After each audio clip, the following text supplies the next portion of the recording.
Hello，大家好，这里是 BPW Study。iOS 17在这次的苹果发表会当中看起来不是一个大亮点，整体更新之后的外观和 iOS 16没有什么太大差别。但是经过我这2周使用之后，整体的使用者流畅度以及便利性提升了许多。所以今天这部影片我会详细的整理出锁定画面还有主画面总共13个更新的界面，以及20个 App 这次的完整更新。因为这次更新的内容很多，所以我把影片的时间轴列在这边。如果大家对哪一个 App 的更新内容特别有兴趣的话，可以直接点击时间轴来查看哦。那这部影片除了会教大家完整的所有功能之外，在影片的最后也会送大家这次 iOS 17全新的桌布，所以一定要认真的把影片看到最后哦。那一样在影片开始之前，请先记得按下订阅钮，并记得开启小铃铛，才不会错过跟 BPW 相关的最新资讯哦。好，那在影片的一开始，我们先来讲一下哪些 iPhone 支援 iOS 17呢？那非常简单的一个记法，基本上只要有刘海的 iPhone 都有支援 iOS 17。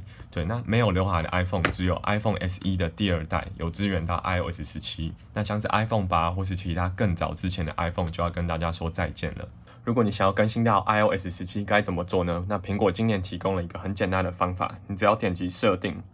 然后找到软体更新。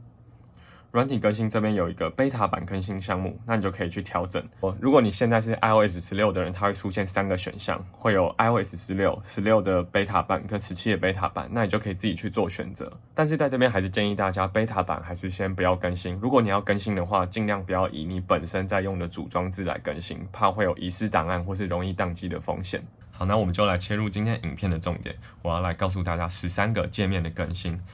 我们一解锁 iPhone 就可以看到这次界面的第一个更新，就是动态桌布终于回归了。现在你只要在你的项目里面选择 Live Photo， 也就是原框照片，它就可以直接变成动态桌布。锁定画面时间的文字的部分，现在可以进行粗细的调整，终于不用担心时间的部分显示的太细而看得不清楚。那如果你是 iPhone 14 Pro 的机型的话，你在解锁的时候，这边时间的字体它会由细变粗。现在在客制化锁定画面的部分，在星球的部分，不管是金木水火土，你现在都可以任意的选择，所以它提供更多元的星球选择给你。那如果你是使用内建的桌布的话，你现在只要调整黑暗模式，还有一般模式，它现在这个2个颜色的桌布功能终于回来了，你就可以自由调整黑暗模式和一般模式它所显现的颜色。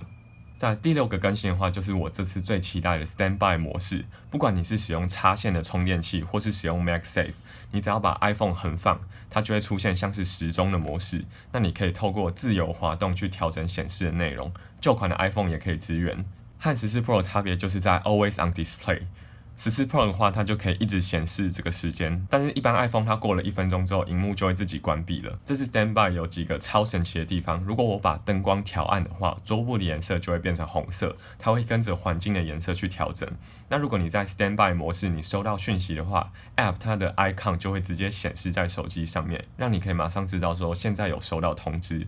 那如果你是在边听音乐的话，它就会出现音乐专辑的画面，那你也可以把它向上滑动来把它隐藏起来。那如果你要再查看音乐的话，你就点击右上角有3个小点。个人真的很喜欢这个模式，把手机当成一个电子钟之外，也可以防止自己一直去分心使用它。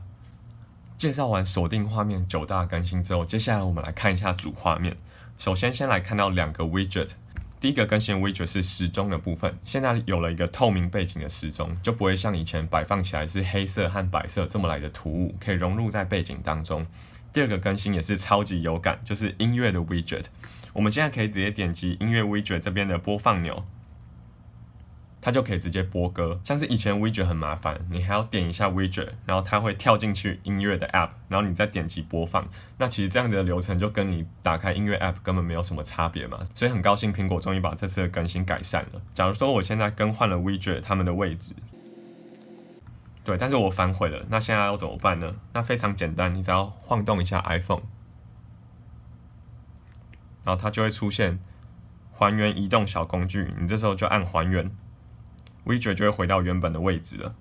最后一个主画面更新是我觉得一个超级实用的功能，就是萤幕距离的侦测。现在我只要把脸很靠近萤幕，过一段时间之后 ，iPhone 它就会显示我需要远离萤幕。因为我有时候真的会不知不觉把手机越靠越近，我觉得这个是很棒的一个提醒方法。只是不确定它是使用红外线侦测还是使用镜头。如果是使用镜头的话，我自己会蛮担心各自外泄，就是脸都直接露出来了。对，那如果大家想要把它取消的话，就可以直接到设定里面的萤幕使用时间，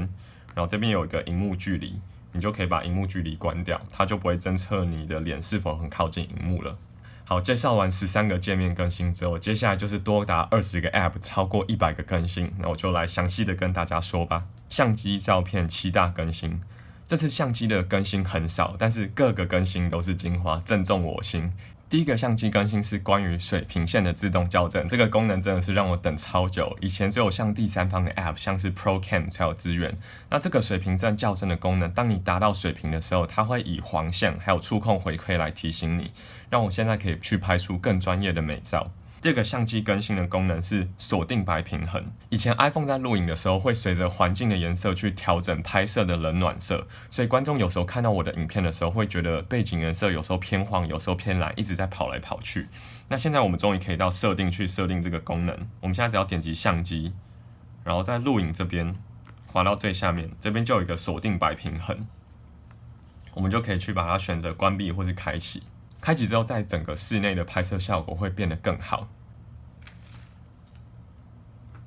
大家这边有看到一个小花的符号吗？那表示它这边有侦测到近距离的物品，它就会直接帮我们开启微距镜头来拍摄。像是之前如果你因为光源太暗的关系，它这个微距镜头就会自动被关闭。但是我们现在可以很自由的去客制化，去把它关闭或是开启，就是开启超广角镜头或是1倍镜。我觉得这个功能真的是非常的方便，而且很客制化。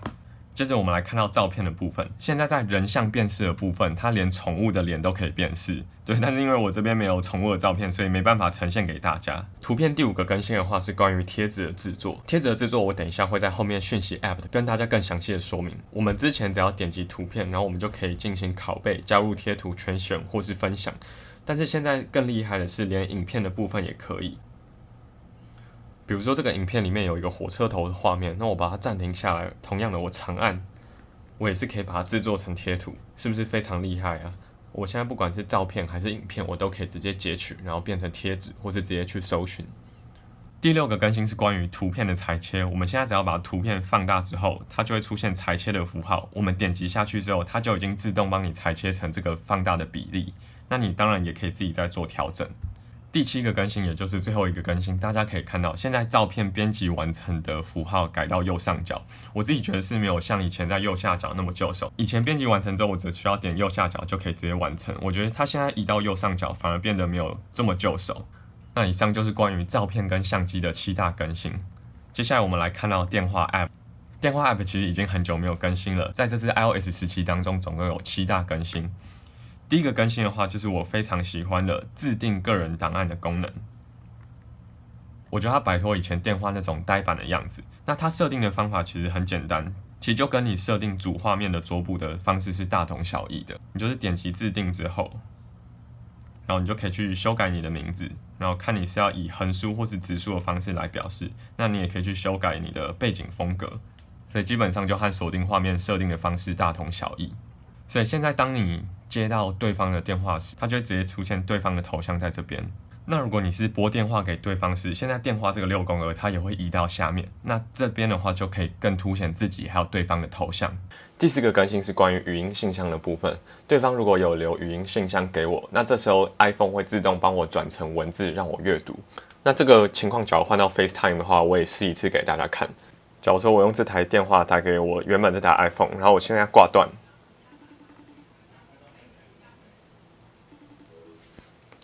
然后我们在这边就可以看到有一个再次通话跟录影，这时候我就可以直接录影片，以 Video Message 的方式来跟他说我现在不方便接听。所以如果我觉得自己有急事的话，这个功能其实相当的方便。接下来第6个更新的话，是在 FaceTime 群组通话的时候去比出不同的手势，然后它就会出现不同的表情符号，让我在通话的时候可以变得更生动。最后一个更新的话是，如果你在使用 Apple TV 进行 FaceTime 通话的时候，你可以直接把 iPhone 当作外接镜头，然后它还会自动侦测你人脸的画面位置，让人像位置可以置中。Message App 10大更新。接着我们来讲到电话 App 的好朋友，就是讯息。那讯息这次总共有10个更新内容。第一个更新的话，假如说我用这台传送语音讯息给对方，如果对方传送语音讯息过来的话，我们可以到这边，它就会直接显示成文字内容。所以如果你是一个很懒得打开录音来听的人，我觉得这个是一个很方便的做法。那第二个更新的话，是它针对录音的声音辨识也做了优化。假如说我现在点下去录音，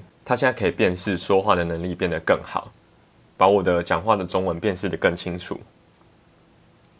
那它同时在键盘的打字预测功能也有所优化。如果你现在要输入英文的单字，它就会去预测后面你所要使用单字的内容是什么，它会直接显示在文字的后方。不过我在使用打字功能的时候也发现一个小 bug。我如果中文打字的结尾是留下注音的话，它还会出现在下一段讯息的字首，所以如果常打注英文的人，我觉得这个是比较麻烦的地方。现在讯息 App 它回复讯息的方式就和 Messenger 跟 Instagram 很像，你只要这样子往右滑动一下，那你就可以进行回复这则讯息。苹果跟脸书他们这些功能都有点在互抄啦，只不过这样子真的是方便蛮多。第6个更新的话是，现在我们只要点击左半边这个加号，我们就可以发现它所有的功能都整合在这个里面。那第7个功能就要来跟大家介绍，这是最棒的自定贴图的功能。我们现在可以直接从相簿里面去选取任意的图片，然后我们就可以直接把它变成贴图。然后你也可以去加入效果，比如说我会加入外框，然后我按完成，这样子贴图就制作完成了。而且它最特别的地方是，你可以直接把这个贴图以拖移的方式，然后移到对方的讯息旁边。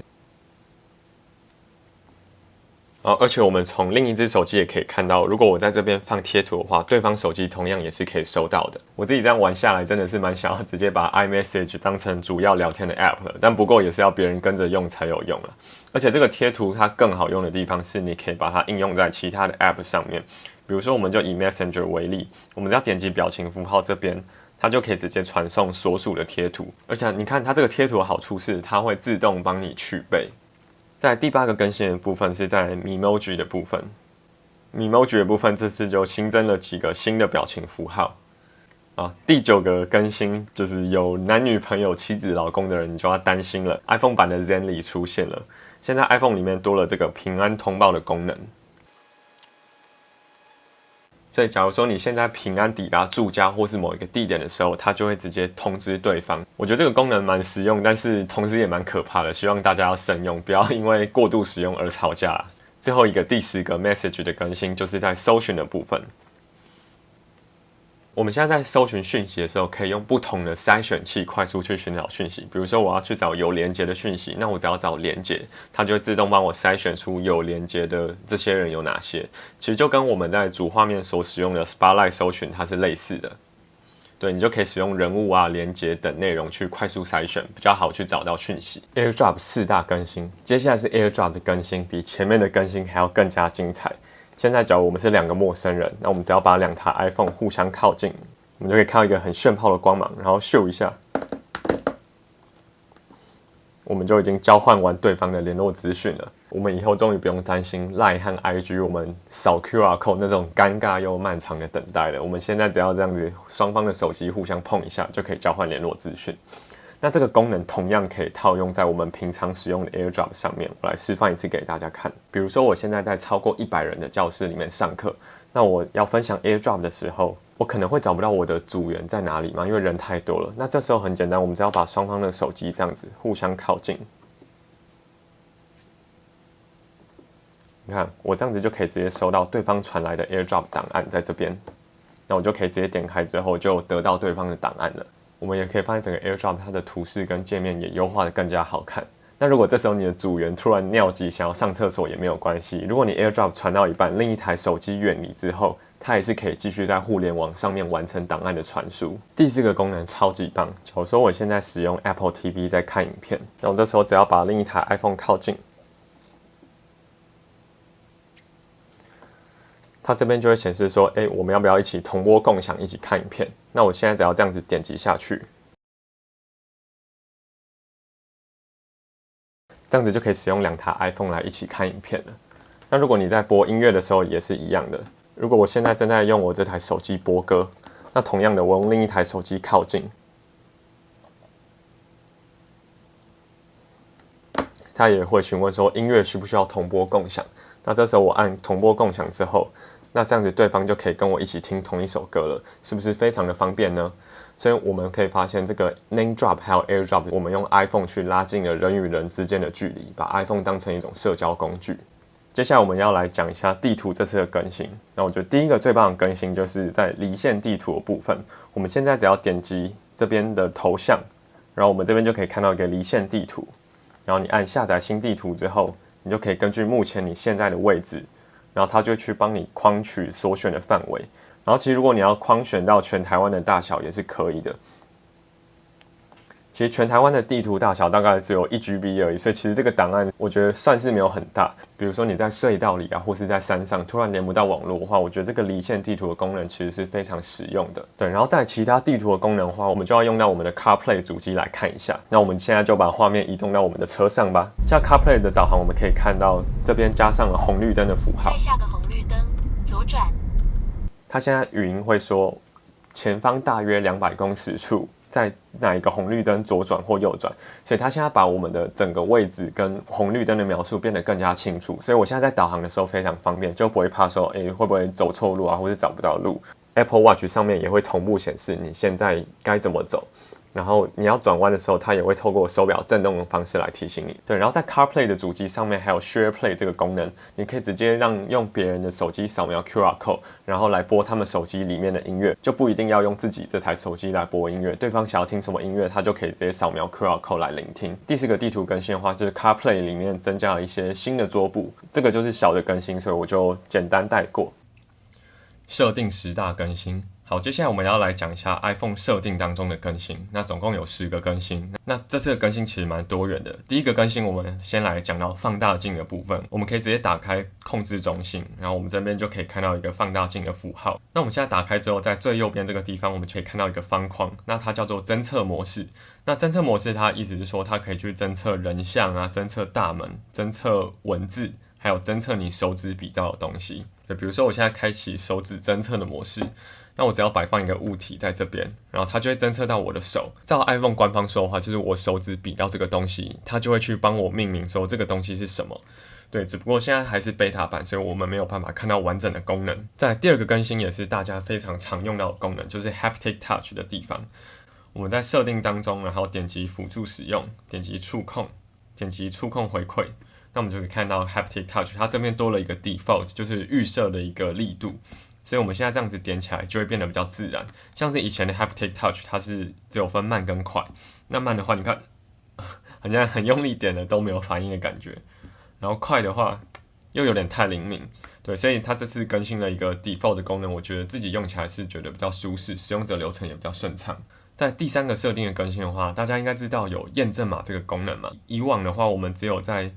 简讯里面收到的验证码，然后我们到那个网页当中，它就会自动帮忙填写。那如果你现在是收到 email 里面给你的验证码，它也会自动帮你填写到那个网页上面，所以是非常方便的，你就不需要去跳到 Gmail 啊，然后复制验证码之后再回到你原本的 App 当中。我觉得这个流程是快速了许多。然后现在在密码的地方，你也可以自动清除验证码，因为大家知道嘛，就是 iCloud 它有钥匙圈，我的 IG 的密码我就会存在钥匙圈里面，对，但是 iPhone 它同时也会把你输入验证码的地方存起来，对，那你这时候就可以选择密码这边的自动清除，这样子就不会把你的验证码留下来。那现在这些密码也都是可以进行跨装置登录的，所以你存在这个钥匙圈里面，假如说我有另一台 iPhone， 它也是可以跨装置登录在里面的。那我们现在也可以使用家庭密码这个功能。我们就可以针对特定的家庭成员来进行密码的共享，然后它就会有一个通行密钥，那你就可以去选取你信任的联络人，然后去共享密码给他。然后现在密码还增加了一个最近删除，比如说我今天这个账号我不要了，或是我手机要换新，那我要把这个密码删除掉，那我按删除密码之后，它现在会移动到最近删除的地方。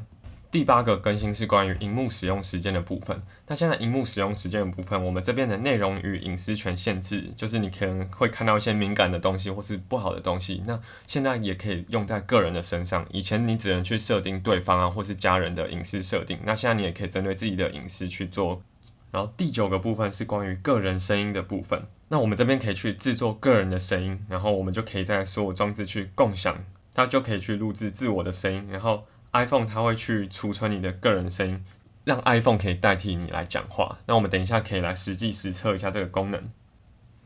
好，再来是设定最后一个更新，第10个更新，它是给身障者使用的。我们点击辅助使用之后，我们滑到最下面可以看到这边有个自定辅助取用。然后自定辅助取用的话，它就是把你 iPhone 的界面变得更加简化。比如说我可能必要用到的 App 有这些，那如果你有其他一些必要用到的 App， 也可以把它加上去。我们现在就可以看到这个自定辅助使用的功能已经开启了。对，那照理来说会有更多 App 显示在这边，但是我刚刚只有设定一个，所以它就是给视障者，如果你看不清楚萤幕的话，它就会用特别大的 icon 显示在这边，然后你就可以直接跳进去 App 里面使用。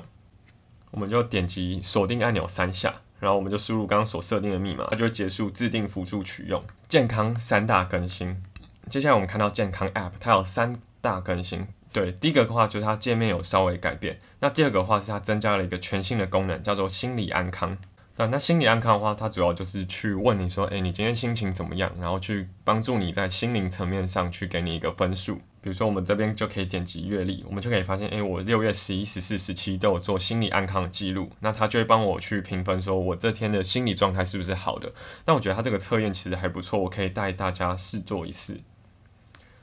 比如说它就会记录你现在当下的感受，那你就可以去选择，我现在情绪可能是有点愉快，对，那你可以用哪些方式来形容这些愉快？可能是喜悦啊、快乐，然后他就会询问你说，你什么样的东西去影响你这些情绪呢？那我觉得可能是比如说身边的朋友啊，然后我自己的自我认同，还有心灵上面之类的工作。对，那它这样子就会帮你记录起来。那长时间来看，你就可以去看你整体的情绪变化。你情绪开心或是难过的原因，是因为工作啊、家人或是伴侣之间都有可能。那它这样子就会去帮你做记录，好去控管自己心理的状态。对，那健康的第3个更新，刚刚讲过，就是萤幕距离侦测的部分。对，就是你靠太近的时候，它就会显示你离萤幕太近。那这个你可以同时用在你小孩的手机啊，或是使用在 iPad 上面，它都是只要是有 Face ID 的装置，它都是可以进行侦测的。接下来我们来讲到 Safari 的2大更新。Safari 第一个更新是在个人档案的部分，我们现在可以去设定不同的标签页，而且可以把它命名，个人啊，然后 YouTube 相关，还有新知识。那我们点到不同的页面，它也会有不同的背景颜色。那如果要改变的话，我们就要到设定里面去找一下 Safari， 然后它这边就有主题类别，那你就可以针对这个主题类别去更换颜色。我们对应到这边就可以发现它的颜色也会一起跟着改变。对，所以你现在就可以针对不同的颜色去做客制化，还有不同的内容。Safari 第2个更新是在私密浏览的部分，私密浏览现在要透过脸部辨识才可以解锁，那就是保有更多个人的隐私。那音乐第1个更新的话，主要是在专辑的封面，它在某一些特定的专辑，它就会变成全萤幕的画面。那第2个更新是非常好的一个功能，叫做交互混音。那我们从设定当中去找到音乐，我们就可以找到这个交互混音的功能。这个功能真的是非常的好用，大家应该知道，在播放音乐歌曲跟歌曲之间会有一个空白嘛，这时候你就可以透过交互混音的方式，让2首歌可以完美的结合。因为版权的关系，我就无法在这边示范给大家看，但是大家就可以自己去体会一下那个交互混音的感觉。那你也可以去设定交互混音它的长度，对，如果你觉得2首歌连接太快的话，那你也可以稍微把这个交互混音的时间把它拉长。我觉得这个是在我听歌的时候非常方便，就不会有那种歌曲结束之后空白的那种尴尬的感觉。AirPods 这次的更新的话，它主要针对 AirPods 第2代有了一个客制化的模式，所以你现在除了通透模式还有降噪模式之外，它还会有一个自动侦测的模式，它会侦测你附近有没有大声的声音，然后去帮你变成降噪，或是你旁边有人的话，它要自动帮你开启通透模式，所以它就是一个更客制化的选择。健身 App 更新第1个就是在奖章的部分，它的奖章现在变得更立体、更炫炮。第2个部分就是它针对我们运动内容的部分，它有提供更多更详细的资讯，比如说我的海拔、我的心率、我的平均时速，对，它就会做更多更专业的数据，去让你看一下你现在身体的状况是怎么样的。再来是 Siri 的更新 ，Siri 第1个更新就是它省掉了 Hey Siri， 你现在只要喊 Siri， 它就会自动回应你。那第2个 Siri 的更新的话，就是现在我们长按这边的 Siri 的符号，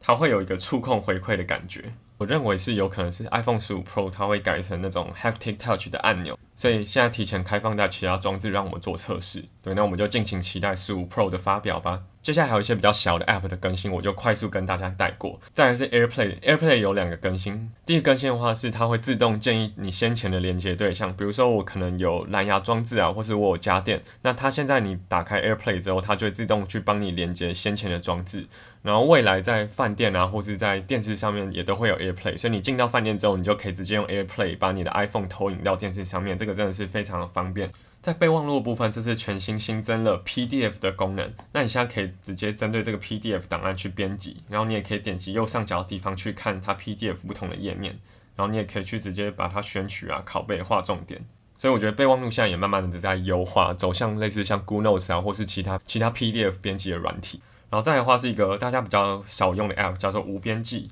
那无边记的话，它现在增加了全新的绘图功能，它就是增加了更多笔刷，就像备忘录一样，那你就可以更自由的来进行撰写。提醒事项的话，现在就多了一个全新的显示方式，它叫做直栏，那你就可以去分类你的物品，比如说我的购物清单有苹果周边，有生活用品，还有其他，你就可以透过这个直栏来分类。或是如果你去超市购买不同的肉品或是蔬菜，它也会自动帮你去侦测它是所属什么样的类别，它就会自动归类在这个栏位里面。再的话还有一个全新的 App 叫做 Journal App， 只不过现在苹果还没有正式推出，所以我们现在只能看到 App 的 icon 还有发表会的介绍，没有办法看到正式的内容。再来是 AirTag， 它现在可以同时分享给超过5个人。我现在只要开启可能某一个第三方 App， 那它就会问你说，我是不是可以取用所有的照片？对，它现在就会多了这个取用的功能。然后再来是关于 App Store 的下载，如果你现在要下载一个全新的 App 的话，它现在下载的，如果你现在在下载比较大型的 App 的话，它会出现这个下载时间的倒数，那你这样子就比较好知道说你的 App 到底还要花多少时间来下载。我觉得这个是比之前转圈的这个时间轴之外来的更好的一个功能。好，最后一个更新是关于股票 App 的部分。如果有在看股票的人，应该知道一些比较专业的技术分析。我们现在可以直接透过右上角，比如说我们现在就可以用价格，一般我们都是看价格涨跌嘛，我们现在可以看涨跌幅、市值、代号、名称。对，我们可以针对个别指数去看更详细的内容。好，那以上就是关于 iOS 17的更新内容真的非常多，所以如果真的很认真看到这边的观众，真的非常感谢你们。然后我们从这次 iOS 17更新也可以发现，苹果虽然没有做很大界面的优化，但是我们可以发现整个使用者流程还有 iPhone 与 iPhone 之间的互动变得更加完善。所以我觉得现在 iPhone 不只是一个我们个人化的装置，它现在也可以变成一个社群交流或是付款更方便的装置。我觉得 Apple 这次的更新有慢慢去拉近 iPhone 在人与人之间的距离，我觉得这次的更新其实是非常棒的。那现在我就要来赠送 iOS 17的桌布啦。那大家非常简单，大家只要到我的官网 bpw8989.weebly.com， 我们进去之后就可以去看到 iOS 17里面的全新桌布。那大家只要去点击连结或是长按图片，就可以直接做下载咯。好，那这影片就到这边结束了，感谢大家听完，那也希望你们有满满的收获。那如果你对 iOS 17的更新还有哪边有问题的话，也欢迎在留言底下告诉我哦。如果你喜欢我的影片的话，请记得按赞加分享，并记得订阅我的频道哦。最后不要忘记开启小铃铛，以获得更详细的资讯。